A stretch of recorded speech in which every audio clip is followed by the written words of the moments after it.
I decided to run. Like I said, I have 3 children in the community. I have a lifelong resident, and I'm a strong advocate for them in the schools. I have been looking at the campaigns in the past and what's going on in the community, and I know that there are improvements that can be made to include everyone in the city. Okay, thank you very much. Okay, is it Kathleen? Mm-hmm. Yes. All right, could you tell me why you decided that you want to run? Yes, I've been on council for 18 years now. I've served very effectively on every committee and in every leadership position. I believe I've demonstrated my leadership abilities. It was not easy being council president during a scandal that we had, and also during the worst recession ever. From the time I was elected, I hit the ground running. I spent my own time learning everything I could about municipal operations and municipal finance.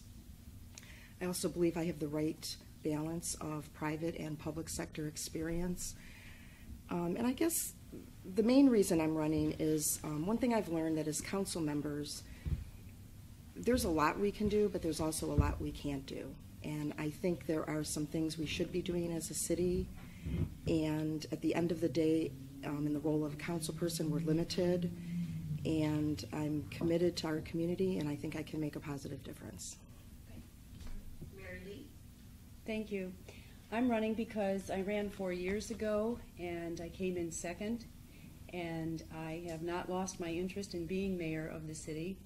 I have a very strong business background and feel that that's what Brooklyn needs right now.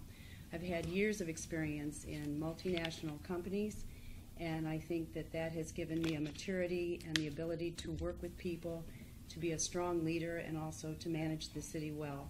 Managing a city is not unlike managing in a corporation, so it's very similar, actually.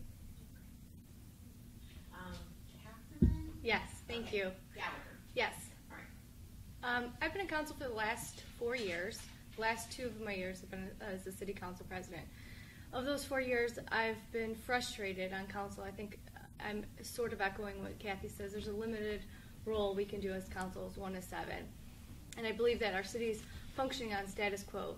And with all the state cuts that every city is facing and our huge revenue loss next year with American Greetings, we're going to have some struggles. I think we are constantly going to need to look at more efficient ways to function our city, and I don't think that we're doing that effectively right now. So for me, this decision is, I'm vested in the city. I've been here my entire life. I've come from a family of public service, and I want to go back to the days where we can call Brooklyn a prosperous city. So that's exactly why I'm running. Okay. Scott Claussen? I'm running, kind of echoes a lot of what has been said. My family, number one, I've lived here my entire life. Also, I have numerous family members. Most of my family still lives in Brooklyn. And I was on council and became the law director back in 2009, right when that scandal it kind of took place. So when I entered that position, it was an uphill battle. At the time, we were running a deficit, the city was, and with working with the mayor, finance director, we implemented a plan that got us out of the deficit. Now, in looking at what's happening in Brooklyn, American Greetings is leaving. I think we face another huge hurdle that Brooklyn has to overcome, and how that site is to be developed, I think will basically set Brooklyn up for the next 20 years, either in a good way or a bad way. So I believe that there's a big issue with regard to American Greetings and how that site's going to be developed. I think the next mayor has to be aggressive and work with the developer to develop that site, which maximizes Brooklyn and the benefits to Brooklyn. And I feel that I'm in the best position to do it because I work with the mayor every day. I know what's going on, and I've worked for other cities and have that experience to bring to the table. About American Greetings, I was told by a colleague that Ivan Schwartz, who runs the film, thing here in Cuyahoga County, was interested in that site. Do you know I know that he was interested in the site. However, I think he was trying to get financing for it to actually, lease a part of it. I think he's still interested in a portion of it, but I don't think it's as big as what he initially intended. And to stay on that track, and I'll go to Catherine, but I'm going to ask all of you guys to answer this question. What should be done with that site? I mean, how do you replace such a major business in your city? Well, we have 2 private developers, so it's very limited in what our role can do. We can only help them work with the state and work with the county to bring in resources to help develop those 40 acres that are developable, plus the buildings that already exist on that land. So I think for the city of Brooklyn, what's beneficial, and for the region, is to keep that a business industrial park where it's a diversified property, so we will never see a huge hit like this again. And if we keep it like that, it's a benefit for the developers and it's a benefit for the city for the long term. Mary Lee, do you have any ideas about it? Yes, actually I'm very excited about the prospect of contacting a lot of business resources that I have. I have a huge network of business relationships, and I plan to tap into that for the benefit of the city, to bring new businesses into the city and to support current ones. Is there any particular business that you see as being a natural for that spot? Well, I think it could hold a variety of different things. It's such a large piece of property that I think a variety of things could occupy that, but of course it depends on if it's going to be industrial or commercial. That may take up quite an amount of space, so we'll have to just see what we have out there. What is the acreage of your site? It's about, I think, 40 acres. I'm not 40 quite sure. developable acres, it's about a little over 90. Right, it's almost 100, yeah. Because it has that sort of wetlands thing down. Right, Isn't it a great deal of it is wetlands though, right? potentially. Potentially. Kathleen, I'm sorry. Yes, thank you. What goes on that site is going to be critical to our economic future. And I believe we should already have been working proactively with the developers.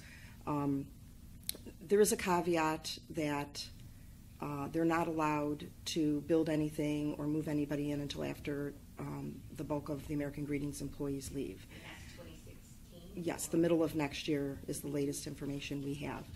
However, we know that we're going to be asked to provide incentives, and we are already working with a municipal finance advisor to prepare for that and position ourselves financially so that we're able to provide the incentives that will be expected. However, I think we need to go beyond that. I think we need to, one of the things I'm hoping we'll be able to do is bring high-speed internet there, because I think that will set that site apart from other potential sites that businesses will be looking at. The danger that to our economic future is if there are like trucking companies, a multitude of distribution centers, which are not the type of jobs that are going to help the city. So it is critical that we work hand in hand with the developer and the other entities, the county, Team NEO, the state, to bring the jobs that are going to secure our economic future. Okay, so you would be a little picky about... Well, I do think we want to have diversity, because we don't want to be overly reliant. Right now we're overly reliant on Key Bank and American Greetings. And, the city was in a similar position back in the 70s and 80s when we were overly reliant on manufacturing, and then, the hit came to the manufacturing sector. So we do want diversity, but within that diversity, we want the jobs to be good paying, stable jobs. Well, my attitude is I was a small business owner in the city of Brooklyn for over 25 years. My mom and dad owned Airworks Balloons and ETC Cars and Gifts right on the corner. It's closed now. What kind of business? Retail. And I'm a strong believer in the person that owns the property or entities that own the property have the right to develop it how they see fit. It's their property. They paid for it. They own it. We can only advise them and give them help where needed. We're not going to dictate to any business. And as mayor, I will encourage and offer. There's a couple programs through the SBA and through the federal government that will encourage the development of small enterprises.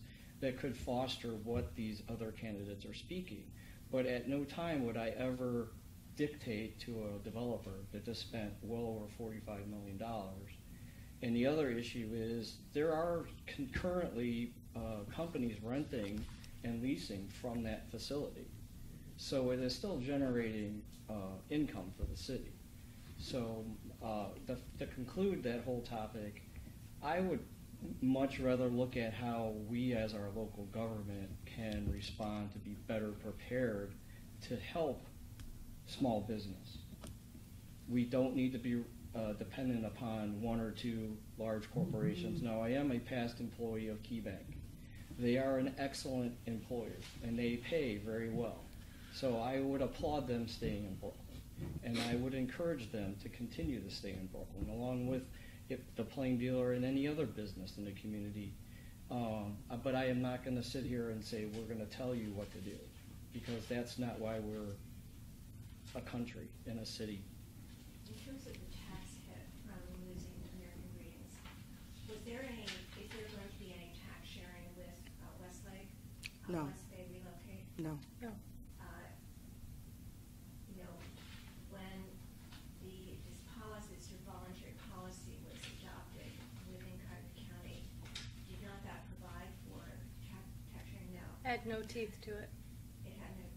It had no teeth, but I meant. No, it did not. I don't know if No. Westlake even signed it. Yeah, it had no teeth, but the more important point is Westlake did not solicit them.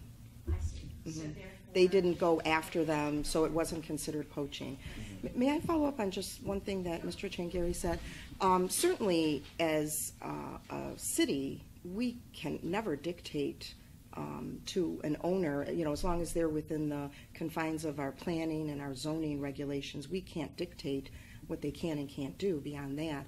However, we will be expected to provide incentives, and we need to be working hand in hand with them. The developers will be looking to maximize their profits, and their interests might be a little bit different than ours in the type of jobs that come in. So it's very important that we form a partnership with them to, maximize the number of jobs that will benefit our community. And can I just speak on that? I know I brought up the topic, but I didn't get a chance to talk about what needs to go in there. The developer that bought the land kind of specializes in these big footprint type locations. He was the developer for the Hoover plant down in the Akron, Canton area, and across, I believe, the country. He's kind of known for, like I said, these big footprint areas. He usually brings in some type of mixed use with regard to diversification of business, and like Kathy said, I mean, obviously the city's not going to dictate, but we can work with him or the businesses that he wants to bring in to help lure them into Brooklyn, and we can offer incentives to certain companies and not offer incentives to other ones to help kind of, give a little influence. But in no way are we, going to dictate what he should do with his property. Oh, there's two developers. Or two, yeah. Yeah. Yeah. Yeah.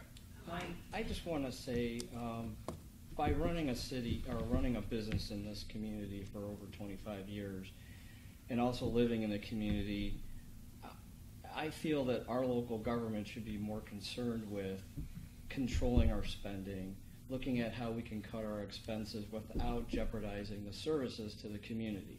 When we talk about incentives, we're ultimately talking about tax money.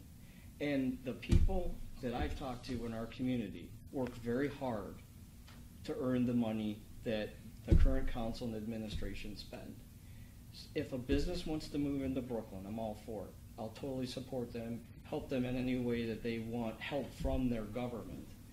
But giving them tax money that my neighbors work very hard for without any say in the process is not fair. And I am not for just handing over grants to organizations because we're going to keep jobs in Brooklyn. We need to have the taxpayers that earn the money have the services that they deserve. We're going to have businesses, but ultimately, back in the day when Brooklyn was incorporated, there weren't any large corporations. It was the citizens that owned the homes and earned the income that paid the taxes.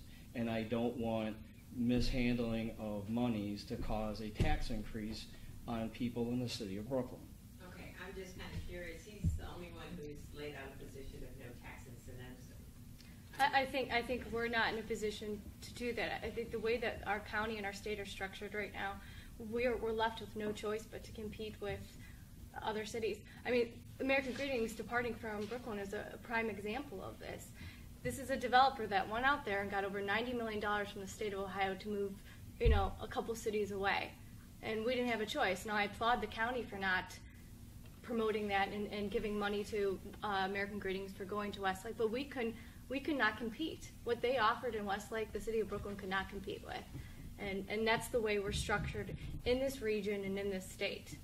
I prepared an actual flyer when I heard about the income tax increase at that time, and I took it house to house and warned people that doing that was going to cause businesses to be disinterested in staying in Brooklyn or even coming to Brooklyn. So I think it's a terrible way to try to attract business, if you will, because it really actually pushes them out. All right, so you believe incentives push businesses out? Is that what you're saying? No, not incentives, but tax increases. I just think that's terribly wrong because it's putting too much of a burden on the people in the city that are already taxpayers. And I agree, I think we should handle money more carefully. I think there was a point in time where City Hall almost went bankrupt because they were so irresponsible, I guess I would say, at a point.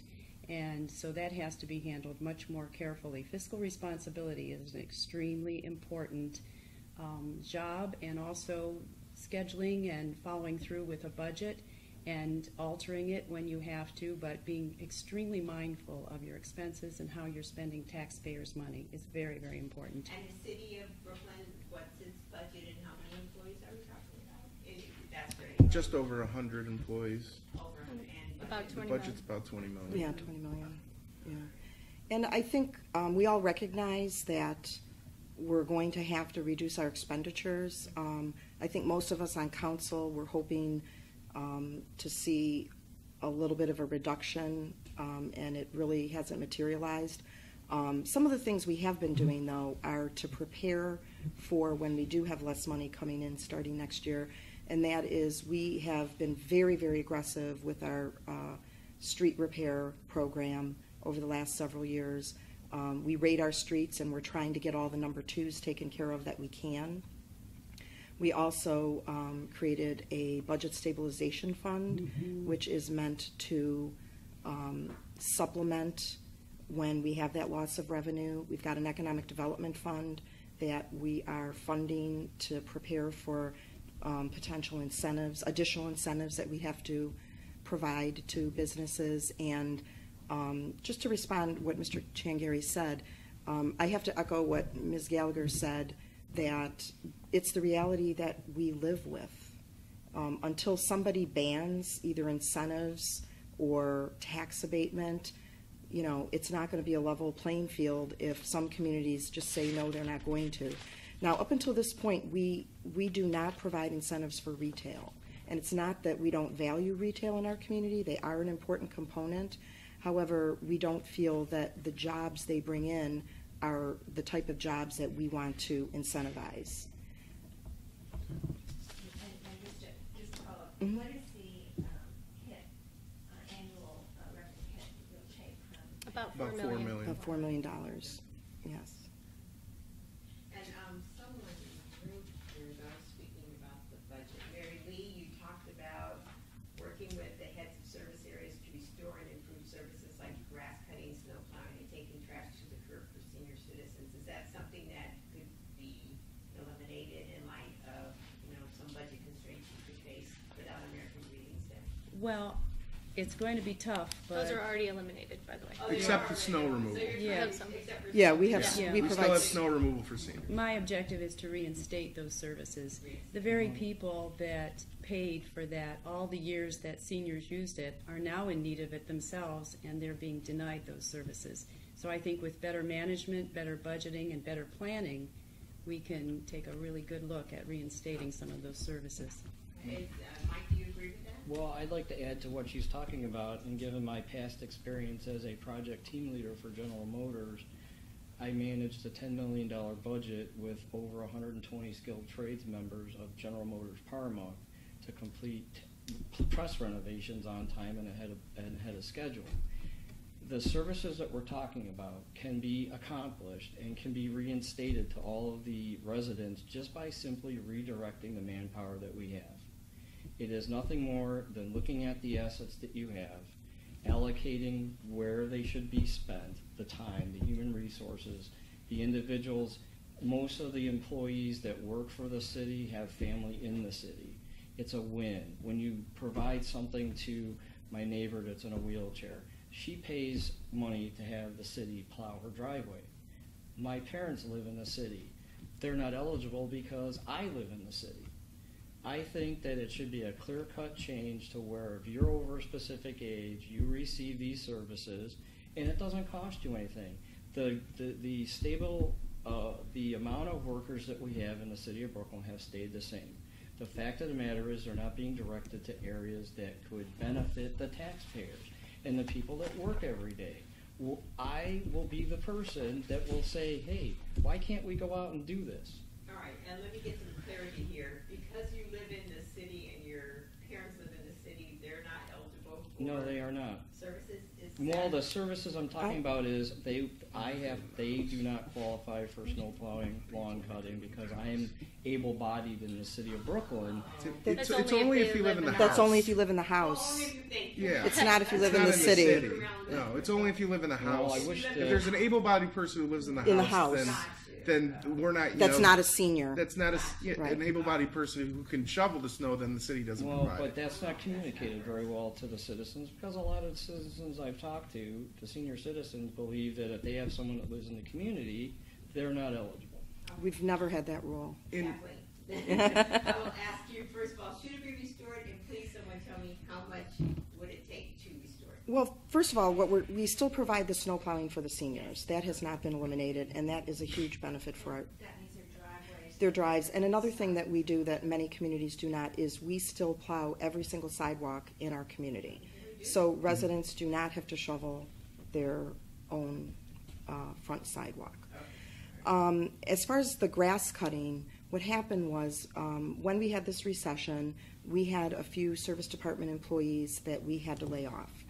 And that impacted the grass cutting in two ways. The first was, according to the labor agreement, we could not hire part-time employees who would normally provide the grass cutting services for the seniors if we had full-time people laid off. The second component was we basically could not afford it. I'm not sure if we're going to be able to provide that in the future or not. Certainly I would like to, and certainly it would be a very popular thing to say that I would do that. But I think we need to first weather the hit that's coming and see how we come out at the other end. Historically, when we first provided grass cutting for seniors, it was a different type of program. The seniors had to provide the lawnmower, and then basically students who were part-time employees in the summer would be dropped off on a corner, and then they'd go do, the ones in that area. When we had a change in administration, it was really ramped up where we had to have a truck, we had to have the large trailers that could accommodate the large mowers. And so certainly I don't know if we'll ever go back to that, but we just have to see how we'll weather the storm. When did that change happen when it got ramped up? Probably 2000 or 2001. Around there, yeah. And how much money did the program, anybody? It's difficult to say because they tried to give us It an was estimate a couple of part-time. years ago, and they said it would cost about $75,000. To But that reinstate wasn't it. adding the labor and time that they were spending on that activity versus going somewhere else and working in Right. other parts of the city. Right. And about the garbage pulling, one thing that we have done is we went to automated trash and recycling collection, so residents now have the trash on wheels. Now, I do know that there are some seniors who struggle to get it out. You know, if anything, once we weather this storm, I think we might be able to take a look at seniors or disabled people who really needed help, you know, getting the can out. But, you know, for most people right now, it's really not necessary because we've got the rolling receptacles. Can I add one thing? No, Scott has. Well, just briefly, when I came in 2009, it was right before Mayor Padden left, and it was when the city was running a deficit. That took place in 2009. We were literally running a deficit where we were borrowing money from RETA to pay payroll, etc. Taking advances. Taking advances from RETA. Now, what we did is we kind of came up with a plan to, you know, basically get back in the positive. So we laid off employees. We did a early retirement incentive program, and the city went from, I think it was around 130 something employees to just over 100. Today, currently, we're at we have $12 million in the general fund that's unencumbered, and we have about $3 million in the rainy day fund. So I think the city did a lot to go from there in 2009 to But you're also forgetting the 0.5% tax increase, which No, plays a I major understand role in that. the amount of revenue that came into I'm the not city. forgetting that. But that, yeah, the taxes were increased by 0.5%. But there were reductions.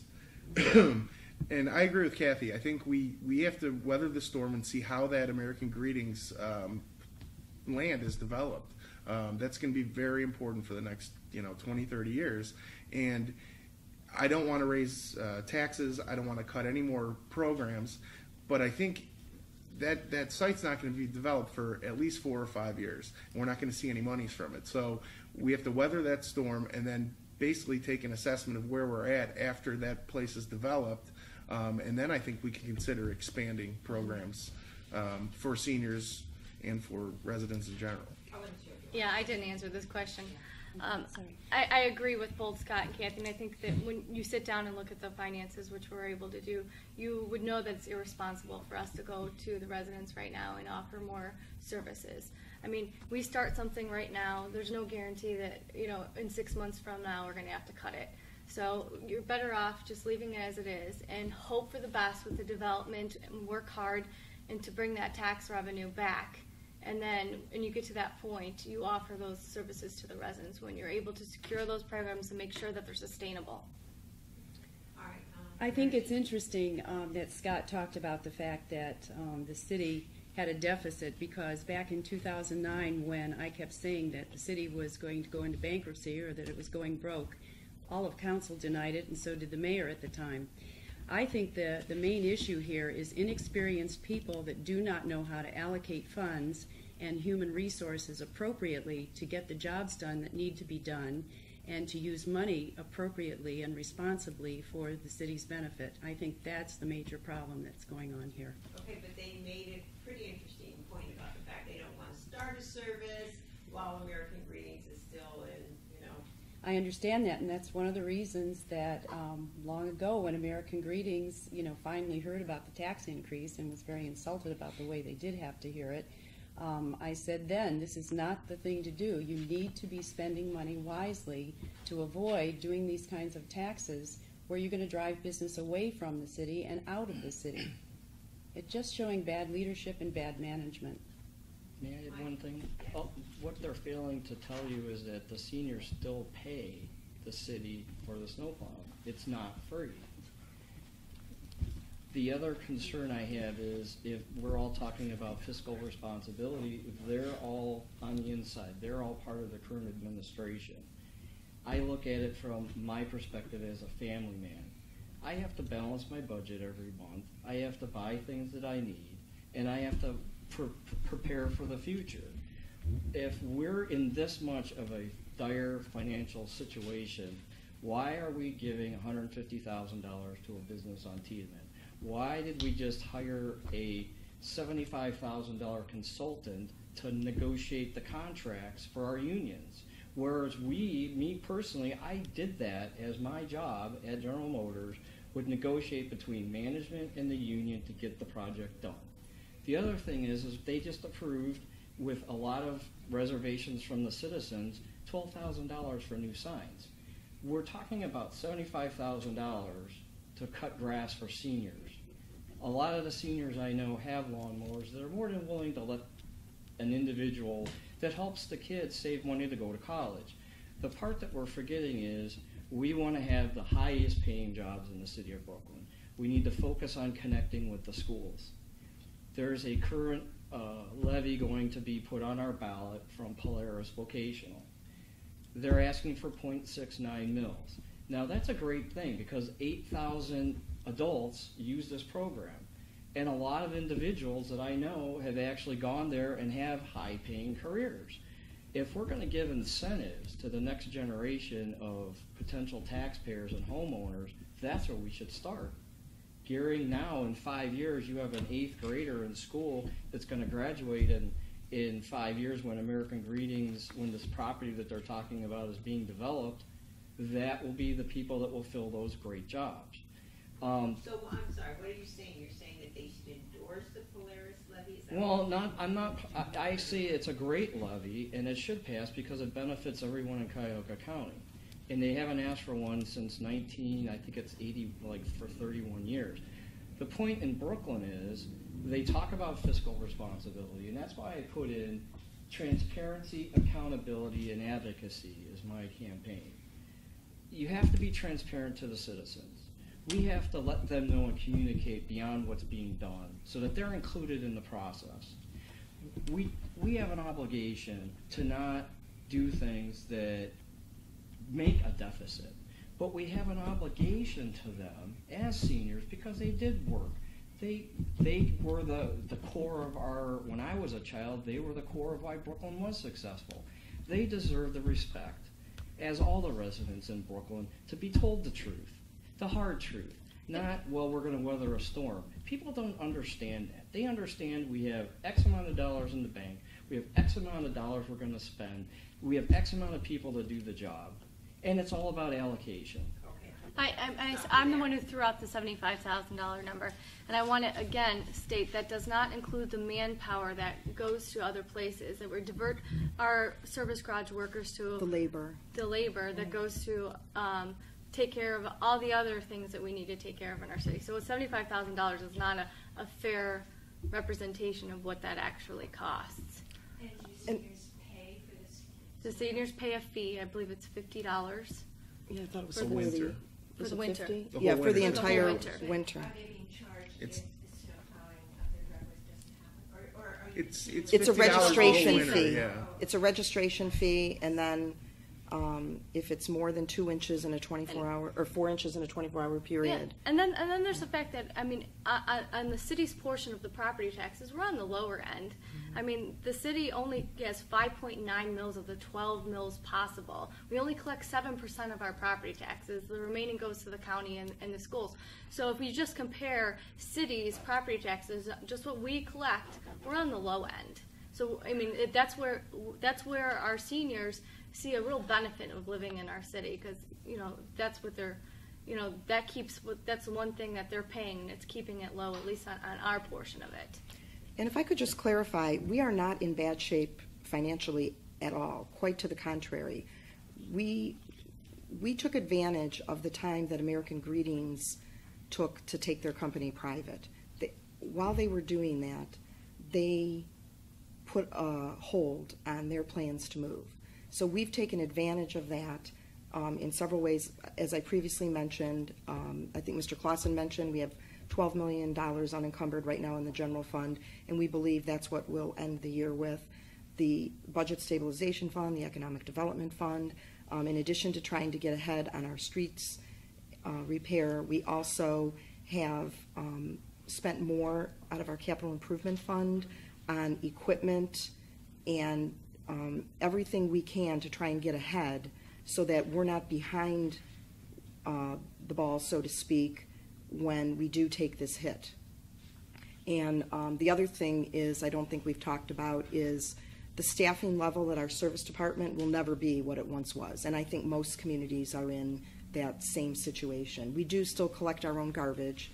We have not contracted that out. We've made an investment in automated trash collection and recycling, like I said, but we're not going to have the staffing levels that we were.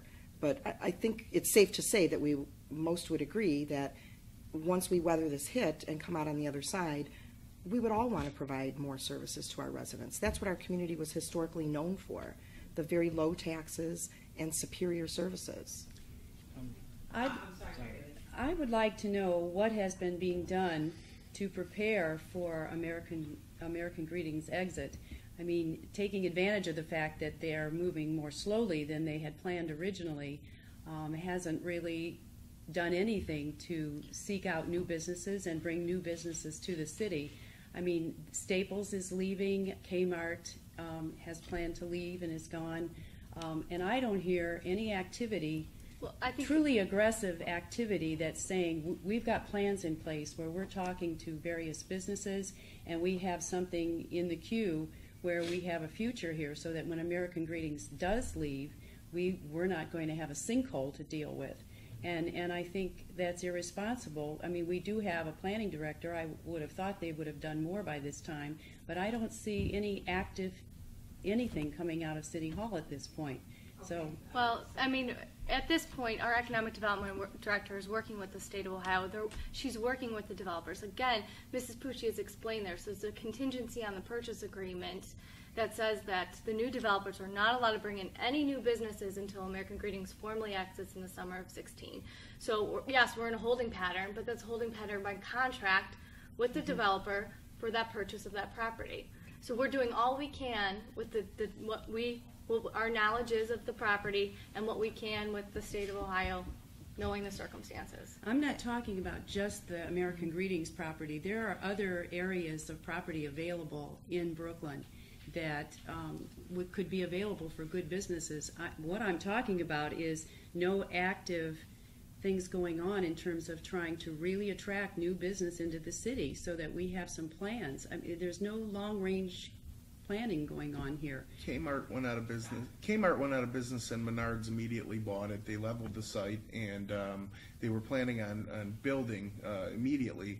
However, they decided nationally to change the floor plans of the inside and outside of their models around the country. So they're finalizing that. They're going to submit plans and they'll start building, I believe, in the spring. Mm-hmm. So if it wasn't for a hiccup in their design plans, it would have already, started to be constructed. I know our economic development person is part-time, but she's worked for the state for like 20 years. She's got contacts all over the state, and we don't have vacant buildings or vacant storefronts, too many in Brooklyn. Usually when somebody moves out, somebody comes in pretty much right away. So I don't see where there's there's certain cities where you drive down the street and there's vacant storefronts all over the place. We don't have that, and we're trying to keep it that way. All right, hold on, Mike. You wanted to... Yes, ma'am. Thank you.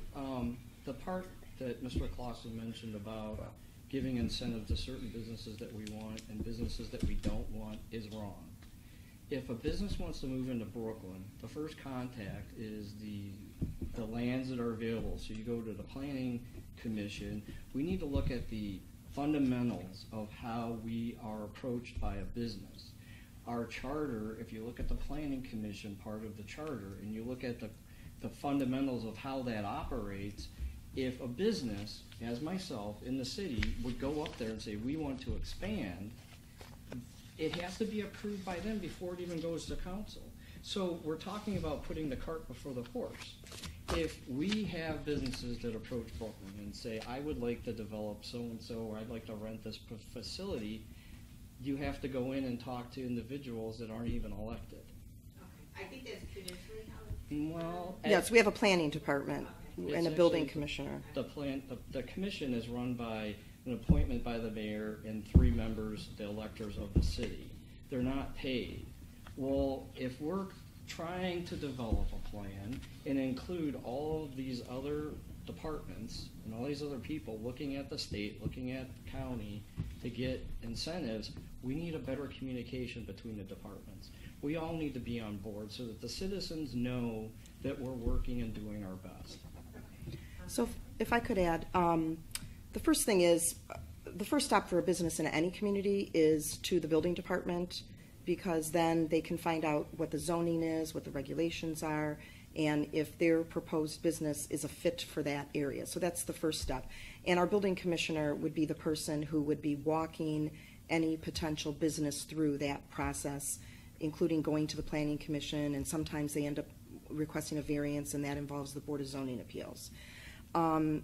Right now, the most valuable property we have right now is the property in front of Key Bank, the property that's in the Community Improvement Corporation, which I'm on, which abuts the Plain Dealer property that is up for potential sale, and then the American Greetings property. I do believe that I would like to see us take a more proactive approach in trying to attract businesses. I don't think we're really working actively with the realtor from Key Bank. I know they had one company, now they've got another, but we have had some successes. I'm on the Economic Development Committee, and just rough estimates, we've retained over 815 jobs that we were in jeopardy of losing from various companies, and we've created about 389. And, you know, while I recognize that those are not large numbers, they're important numbers, because all these jobs were good, full-time, you know, middle-class jobs that would have left our city had we not done that. But would I like to see a more proactive approach? Yes.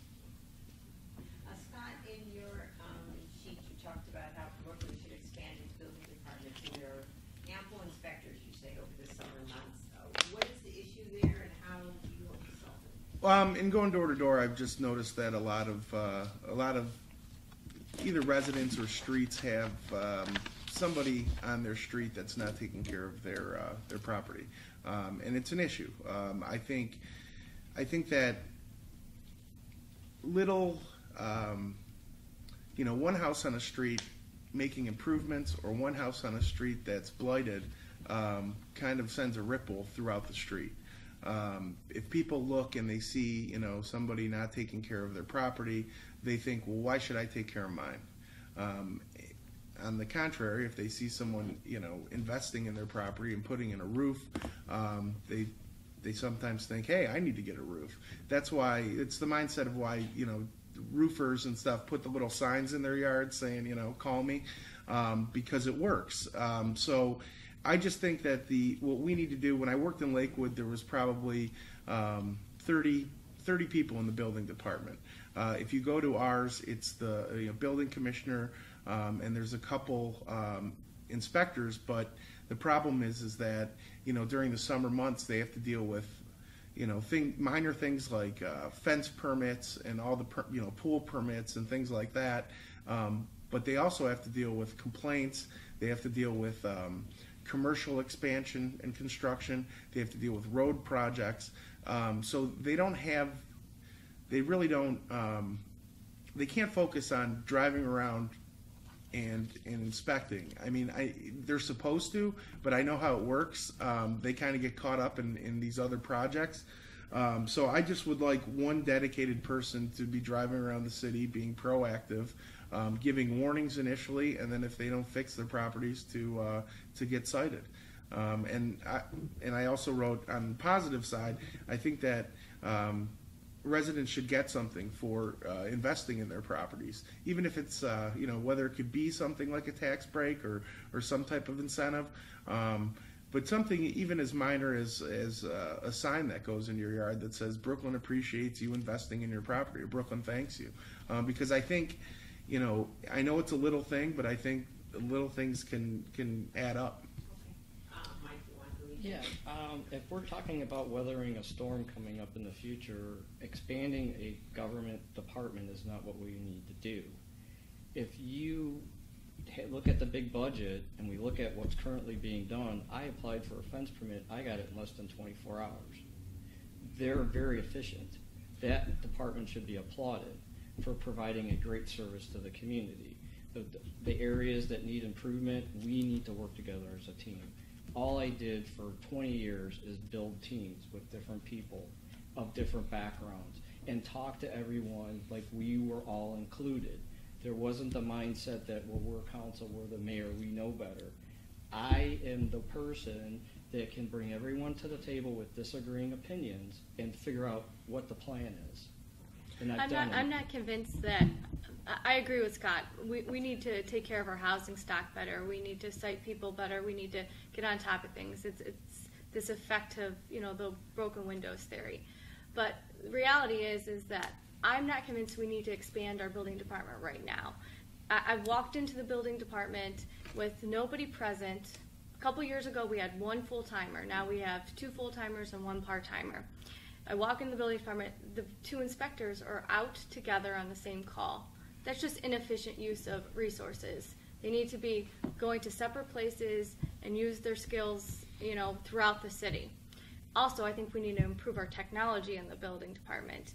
If, they're using iPads on the street, they're able to do their notices right there as they're walking down the street. They don't have to write everything down, duplicate things when they get back to their office, so I think that would help. Just to add, I wasn't talking full-time necessarily. I was just, over the summer months, I think we just need more people out there, whether it be part-timers, whether it be, service department workers, just anybody who can report these things back. And that takes me back to what I said originally about allocation of resources and funds. There's a lack of leadership at the top in Brooklyn today and has been for quite some time. And without that, nothing is going to get better. And if I could weigh in a couple things. First, property maintenance is a big problem in our community, and while a lot of the properties may not be as bad as in other communities, for our community, because we have such a strong history of people not only maintaining their properties, but meticulous yards, flower gardens, vegetable gardens. And when there's an issue with property maintenance, it really gets to the heart of our community, which is our neighborhoods. And I don't look at it so much that, and I've been talking to a lot of residents too as I go door to door, I don't think it's, as Mr. Claussen stated, that, if someone doesn't take care of their yard, I'm not going to. Quite frankly, it's the opposite. They're very angry, and they recognize when there are property maintenance violations on their street, they recognize fully the impact on the neighborhood. We have some properties where the neighbors are cutting the grass because, they're bank owned and we're trying to find out who owns them, and they care so much about their neighborhood that they're willing to pitch in, take care of the grass and weed whack. I also agree that I don't think we need to add to the building department right now. Council did provide more money this year. As Ms. Gallagher mentioned, we have a building commissioner and a full-time assistant commissioner, and someone who started off part-time seasonally with us is now year-round part-time. So I do think we need to take advantage of technology, and I do think we need to find ways to work more efficiently. One area that I've discovered that we really need to improve on is the follow-up with the violations. This year we are not doing a very good job of the follow-up. They're doing a pretty good job of getting out there and delivering the property maintenance letters, but we're not doing a good job of following up. And as far as the signs in the yard, we actually did that this year. I led a Beautify Brooklyn initiative. It was new this year. And we had different categories for landscaping, flower gardens, for both businesses and residents. It was very well received, and we did place signs in the winners. We had first, second, and third in all the categories. And it was nice that the neighbors, the people who won felt proud, and, people drove down the street and saw who, the winners were, and there was a lot of talk about it. Yes, ma'am, go ahead. Sorry, I did see your hand up, but I did want to introduce something before, because we're running a little bit short of time. A number of you mentioned, the corruption scandal that happened some years ago, not that many years ago. But I do remember 4 years ago, I believe there were also 5 candidates for mayor. Yes, you're right. Year. And, it strikes me that there, by you sitting here today, that there's a lot of engagement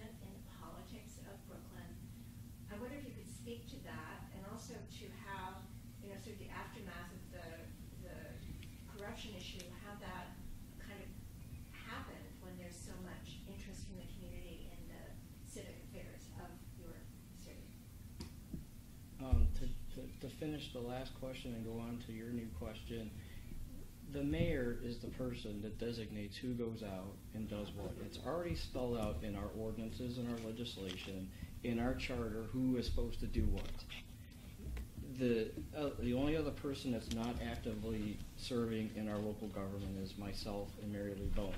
The other individuals have been there for several years, know the charter, helped amend it in 12, that's 2012. They know who's supposed to go do the things that we're supposed to get done. It's clearly spelled out, and that's the part where I'm very good at taking a contract, going out and getting the people under me to be motivated to get the job done. Responding to your question, I'm not a politician, ma'am. Okay, I am not going to portray myself as a politician. I'm doing this because I know that we need a strong voice as the leader of our community to go out and do things that might not be like they're all talking about writing a citation. Okay, none of them, I don't think, and they could correct me if I'm wrong, have written a citation to a landowner or negotiated with someone that had an opposing view of, well, I think this is the best that I can do. It's spelled out right now currently in our charter and in our ordinances what the guidelines are. We don't need to do anything except enforce the rules and the ordinances that are on the books. That takes someone that's going to say to the resident, I know you're doing your best, but we really want you to do better.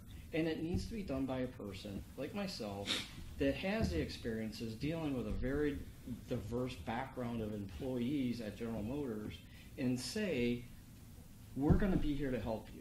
We don't want to cite you because that's just a negative issue. We want to encourage you to do this. If there's something that you need, maybe we can help you just like we're helping our businesses.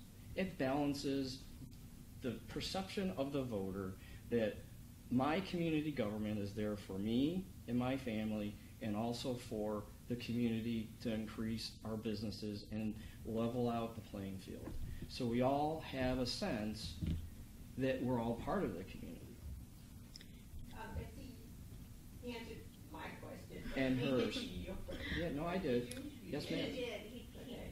I understood him to be answering mine. I would like to follow up about 2009 because as a resident, I stepped forward and prepared 2 petitions in that period of time, recognizing the fact that the city was going broke and the fact that the city was not communicating to the residents the way they should. And one of them was for a diverging diamond interchange, a very untried, questionable, if you will, interchange concept that they wanted to do on Tiedemann over 480. When I took that petition around to get all the needed signatures to get the voters an opportunity to vote on that issue, almost 100% of the people I talked to had not even heard of it. They didn't know what I was talking about. So I spent the whole summer educating people about what that was and the potential danger of it. We had meetings with ODOT. This was all initiated by a resident, not someone on council, and certainly not the mayor at the time. The very mayor that I also wrote a recall petition for because council wasn't strong enough to ask him to resign. When I asked him to resign politely and publicly in public meetings, he absolutely did not respond. So he was not going to resign on his own. It was only after that the petition to recall was enough signatures on it that he decided that he'd better do something about it if he was going to collect his pension, apparently. But, you know, when you have a resident that works that hard for the city and loves the city that much, that you spend that much time and energy to try to provide leadership that was lacking, management that was not there. I mean, the last 4 years have been really difficult for me to sit by and have to see that the very same things I talked about, probably in this room 4 years ago, are still outstanding and not taken care of in many ways. And I think it's a lack of leadership. The leadership we've had is not experienced leadership. You need to have someone at the top of the city who understands how to work with people, prepare budgets, make things happen, motivate people, make sure they're doing their jobs, and if they're not, try to resolve that so that if they don't know what they're supposed to be doing, you can help them know. And so your allocation of dollars and human resources starts to work properly in a city. You have to manage a city just like you do if you're in a corporation. And like I said earlier, I've worked for very strong corporations, American Greetings, Invacare, Rubbermaid, and I had a lot of responsibility there, and held many different titles. And if you didn't do your job, you lost your job. It was important to contribute to the bottom line, and I see an opportunity right now for the right person to be mayor in the city of Brooklyn, and I think that's me. I have experienced leadership. Would any of the rest of you care to address this issue of the community's engagement and how, in light of that, this corruption was able to occur? Well, as far as the corruption, I mean, I know that that's a broad term, but this was an elected official who was struggling with an issue that had impacted their ability to do the job. And I was one of 2 people on council that was vocal, both in committee meetings and also, in small groups, one-on-one. The mayor at the time had a majority. Some of my proposals to stop the spending, there was not a majority who would pass it because there was some blind loyalty to the mayor. There was one senior council person at the time who was working with his family to try and get an intervention. I honestly, I was the person that brought it to a head because there was an incident at a public meeting, and I called that council person when I got home, and I said, this ends tomorrow one way or the other. And that's when the law director at the time and this senior council person contacted his family and said, this is it. And then, he was taken to the Cleveland Clinic. So it wasn't wrongdoing in the traditional sense. It was somebody who... Well, then it later came out that there was, I'm not sure, Scott, how to frame this, in the legal way, but he was charged later with a different type of crime. Would that be accurate? Okay. Yeah, so anyways, I was actively working. I'm on the record publicly as, calling for a proposal for reductions, time after time, meeting, and basically he was pushing it off. And it was a very bad time for our city. He did the right thing by resigning because even after he came back from work, it was clear that he was not going to be able to carry out the duties. So This was before my time. My mom served on council for 16 years, and I think Kathy was talking about my mom was one of the people who was with her trying to stop things. But the issue is anybody who goes into city government, I think they care about the city. I think they care about the welfare. And I think Ken Patton cared about what was happening in Brooklyn. He had a disease. He struggled with his disease. It led to a poor judgment. Putting that aside, it's irrelevant. It's happened. It's history. What was wrong with his administration is he inflated the payroll. And that led to us having to raise the income tax. And we also hit a recession. I don't want to discount that. And, those are facts. And I think that every person sitting at this table cares about the welfare of the city. We just need to get into a positive, mutual direction for, the benefit of everybody here. Just briefly, I got in right, I guess, after the mayor had already gone to the Cleveland Clinic and straightened himself up, but I guess right prior to him retiring or leaving the office. But when I did get in there, I realized that there was a lot of things that, I don't know if the law director or the mayor, but there was a lot of things that wasn't being done. We had a policy manual. No one was following it. If the policy manual would have been followed, I think it would have protected us with regard to the lawsuits. However, because it wasn't followed, it subjected us to liability because some of the, I guess alleged victims would go talk, ask for help to the law director, etc., and they didn't really respond, or they would put it off. So when I got in there, I made sure that people started following the policy manual. It was a big thing, and the employees weren't used to it. And it was strange because no one had ever been disciplined before, really. So when we started implementing discipline, people were kind of, it took a while for them to kind of realize that, there was kind of a new sheriff in town or whatever you want to call it. But since I've gotten in, we've terminated 3 to 4 people for, bad conduct.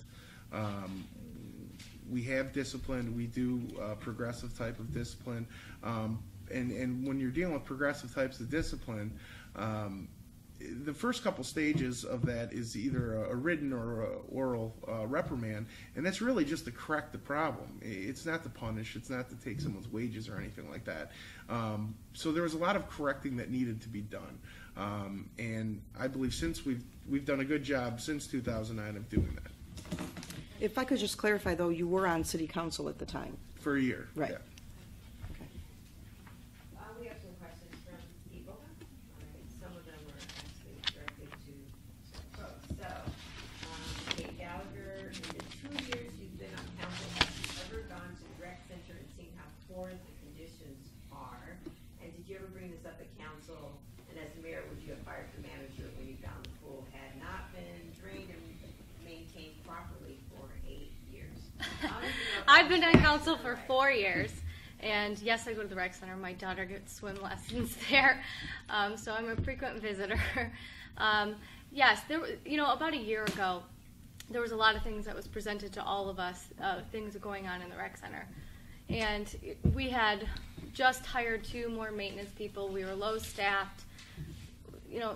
We have disagreements about how to proceed from here. The mayor had the opportunity to, after he fired the former recreation manager, he had the opportunity to hire somebody, and he chose not to go through that process. He chose not to post the job.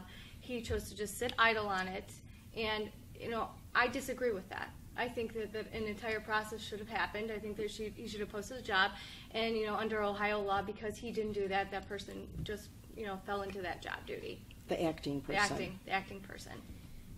I think that a lot of things need to be changed. We've discussed hiring a commissioner this year, and that did not end up happening. Went through the interview process, ranked candidates, set a salary. Some of us disagree on how much that salary is, and in the end, who wants to take a job when they don't know who the next mayor is going to be and if they're going to be around? So yes, there's a lot of things that need to change in the rec center.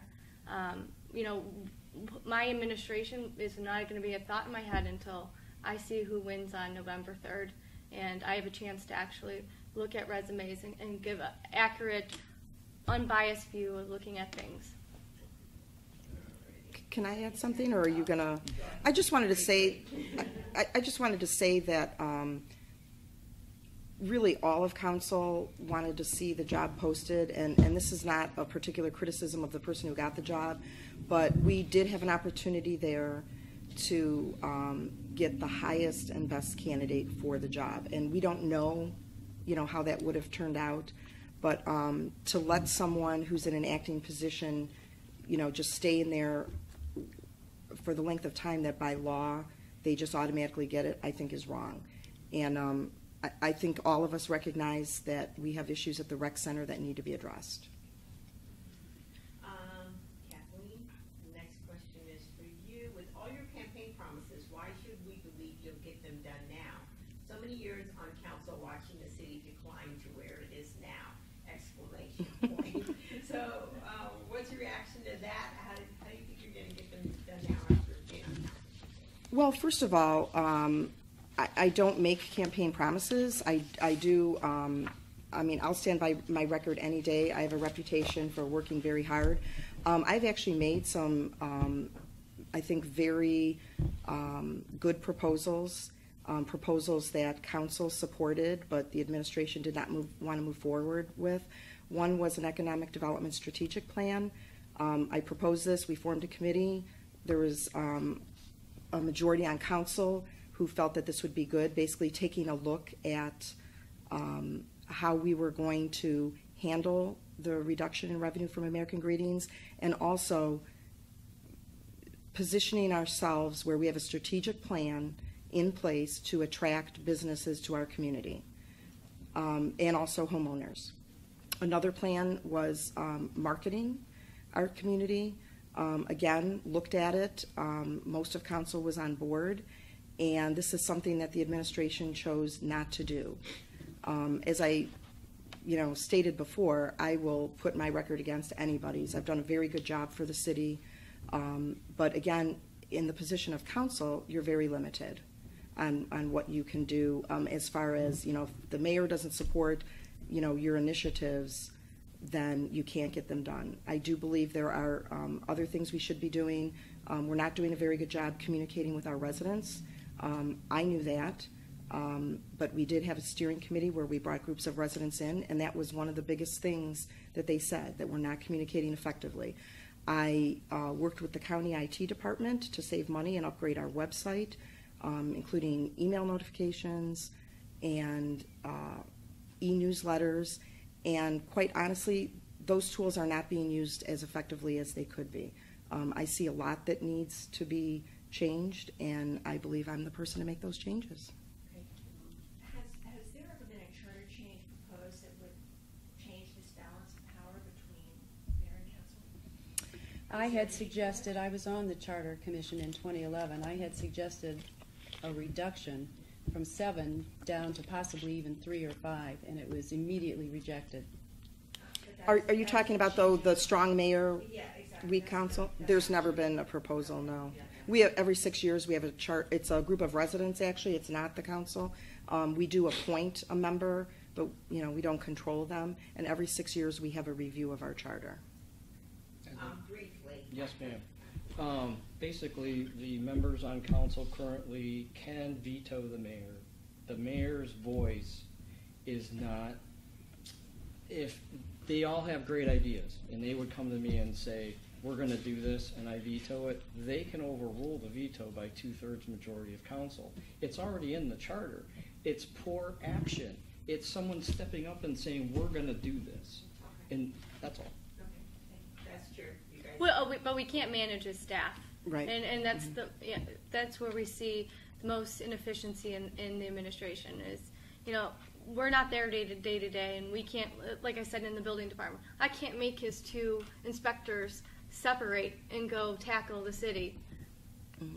I find that interesting, though, because, again, as a resident, I spoke out on some very important matters, and something like this you can't say anything about to the extent that the city understands that things are being mismanaged internally. I mean, I understand. I'm hearing that council is limited in what they can do. I could have said that. I could have said, I'm just a resident. How do I think I can accomplish giving the voters a voice? I got out and went door to door and told them about these 2 petitions that I had. And you can't sit there, even on council, and say, we're just limited in what we can do. If anybody was limited, I was. I had to go door to door with petitions and get required signatures, upwards of 3,000 signatures, to be able to get it on the ballot so the voters could vote. And they did, and they put it down. Well, and I don't think, just to clarify, like Katie said, we can't manage the staff. I mean, we have conversations all the time with the mayor and bring things to his attention. But we, at the end of the day, the mayor is the executive head of the city. I'm going to go on to your question. And then Time for one more. Or to ask them to wrap it up, or? Do you have any questions? Yeah, how about one more question? If there is it. Yeah, there's one more. It's kind of a good one. This person says, Brooklyn should merge with Parma and be done with it. All these little boroughs should merge and save taxpayers a lot of money in silly elections. So why shouldn't little Brooklyn just merge with Parma or someone else that you like? Well, it's interesting that individuals comment without putting a name and a face on their comment. This individual, after I said I was running for mayor, equated us to a very negative term, and I took offense to it, but I'm not able to speak to that person like I'm speaking to all of you today. I'm sorry, it's very interesting, but could you answer the question? The question is, we should not merge. Okay, why not? Because our heritage, starting in 1867 as a village, should not be merged with any other community. Okay. I think, I also don't believe we should merge. People move to Brooklyn and they stay in Brooklyn because they like the small town feel. That's one of our assets of our community, the strong town feel. And we're a close-knit community, basically of middle-class people. And if people wanted to move to a larger city, they would have. I don't think Brooklyn would ever have to merge as long as we get busy and put the right people in place and start at the top. Get someone who has experienced leadership and knows how to manage not only a city but all the people that would be working in City Hall and really make it healthy and prosperous again. I think by merging, I think we're just kicking the can. This is a regional problem here. I mean, for example, say we were to merge with Parma. You know, we have roughly the same property tax rate, same income tax rate. You know, and then we go to a big city. You're not going to get the many services that our residents know and deserve. And you know, we've moved towards this with regionalizing our dispatch center. We've seen effective use of that. That was a right move. We're giving them better services for a lower amount of money.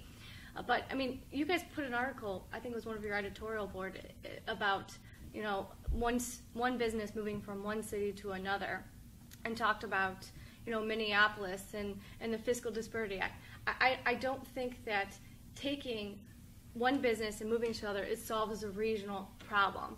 And we need a strong city base. I don't think that Brooklyn merging with Parma creates that strong downtown Cleveland center and regional area. We just keep on pushing these businesses out. We see urban sprawl. It's ineffective utility uses, ineffective land uses. We should be promoting going back towards the city and making a stronger region. So. I echo a lot of what Kathy said.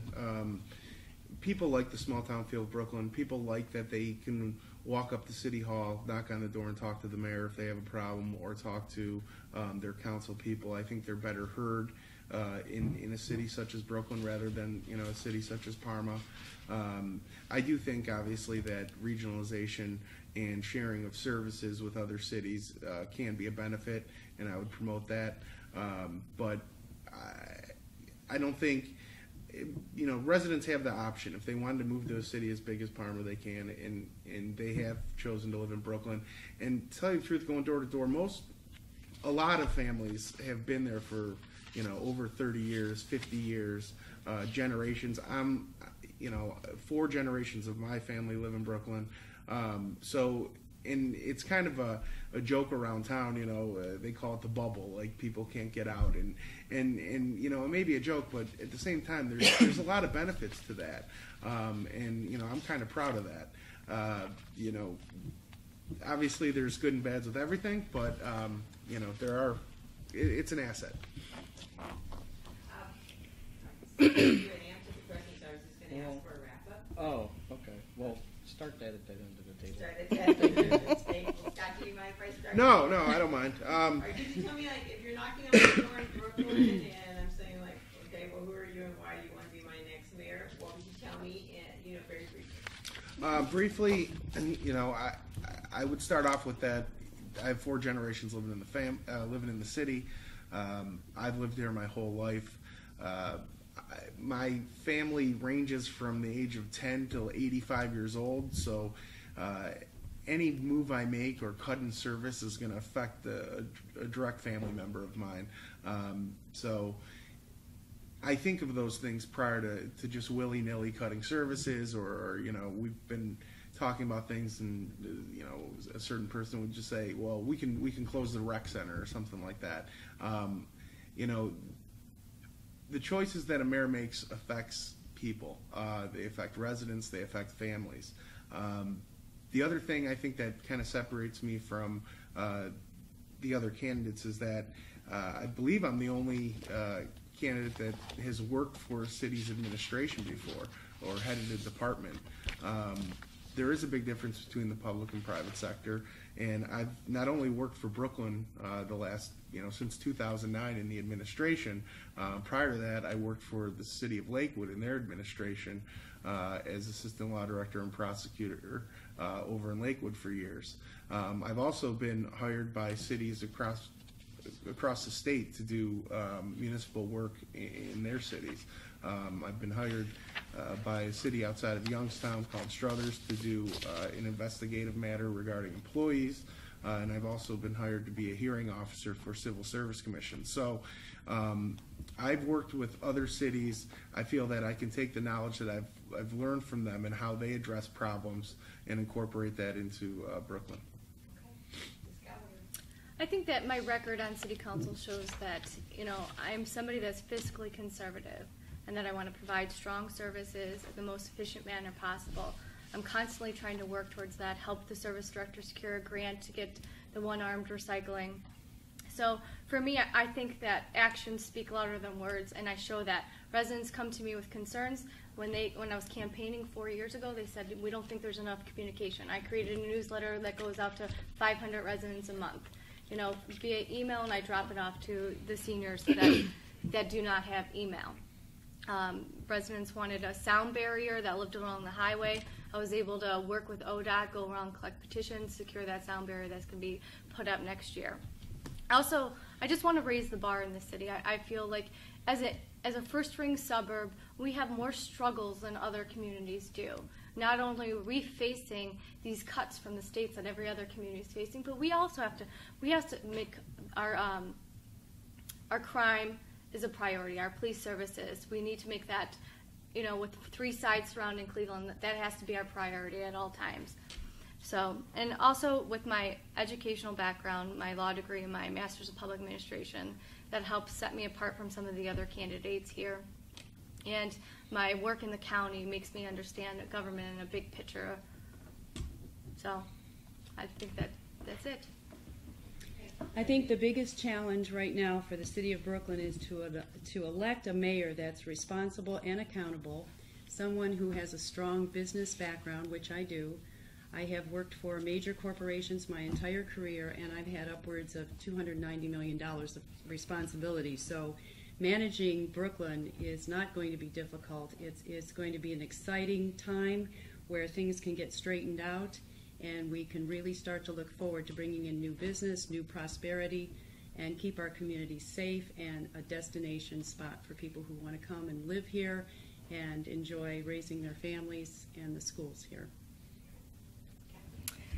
Like most of the candidates here, I too have strong roots in the community. My children are 4th generation Brooklynites on both sides. And I do think that this is an opportunity, and I think it's, everybody says that, oh, this is an important election. They say that about everyone. But I think this is especially true right now. Like I said before, we were able to take advantage of the time that American Greetings put their plans on hold to position ourselves very well financially, but we've got a tremendous opportunity to work to attract the businesses that are going to be good for our community.